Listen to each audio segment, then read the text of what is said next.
The Italian director Fellini once said, "Light is everything. It can represent ideology, emotion, color, depth, and style. It can conceal, narrate, and describe. If the light is right, even ugly or foolish expressions can shine with beauty and wisdom."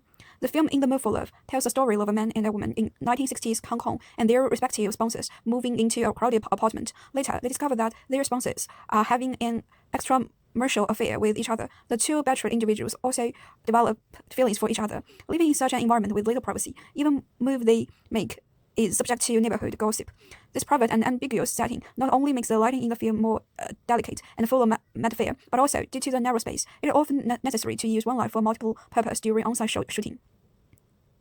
As we mentioned in class, the classic Hollywood film often uses three-point lighting method, with at least three light sources for each shot: key light, fill light, and backlight. To use fewer lights in the apartment scenes, the key light for the environment is also the key light for the characters, and the fill light for the environment is also the fill light for the characters. If the light is not suitable for the character's position, it can be adjusted temporarily or supplemented with local lighting. Based on the premise, the high contrast and low contrast lighting are used to distinguish day and night. In the corridor scene, after the night lighting effect is applied, the contrast is relatively larger compared to the day scene by using mixed light and color temperature film for lighting. The first key light source comes from the low color temperature light in the room on the left side of the frame. The second key light source is the ceiling pendant light with a high wattage 250W or 300W bulb, which serves as both the environmental light and the second key light for the characters. With the first key light source, the low color temperature light in the room is turned off, and the characters are only illuminated by the weak ambient scattered light, presenting silhouette.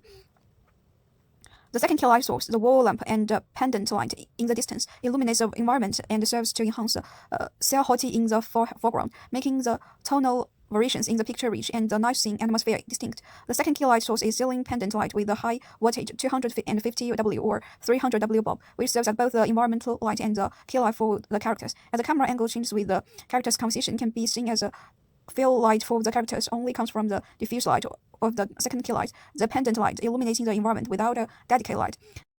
As the characters move from far to near, the first enter the area without light source and present as a silhouette with contrast changes. Then they are illuminated by the second key light. The second key light comes from outside and free, simulating the effect of natural lighting passing through warm curtains, forming a distinct shadow and contrasting with the simple light effect in the background. The brightness and the color temperature are lower, contrasting with the bright tone and the higher color temperature in the background. The light on the farthest background will simulate the effect of natural light outside the window, with a simple light shape and no excessive shadows, and higher brightness and color temperature. The first key light for the characters is the light in the room, simulating the effect of natural light outside the window, in the same direction as the background light, illuminating both the character and the environment, with the same brightness and color temperature as the background light. The lighting during the interactions between the two, especially at night, often uses high contrast lighting, low-key illumination. In this kind of lighting, the field light is usually weakened or eliminated, resulting in a very strong contrast between light and dark in the image. The characters seem to blend into the background and the darkness, appearing mysterious. And to this corner and under these lines, the two meet many times. The light and the corner divide the pictures into bright and dark areas.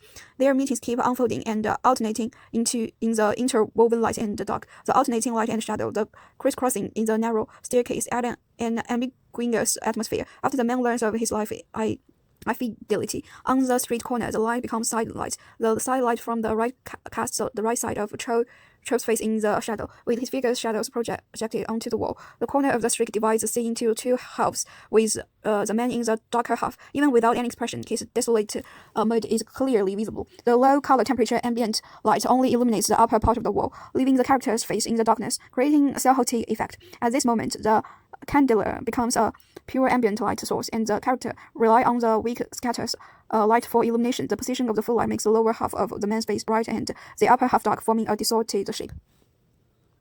The lighting design in the restaurant scene is more symbolic. When the two men are ordering, the table lamp provides a strong local light, while the surrounding environment fades into darkness, creating a theoretical light area.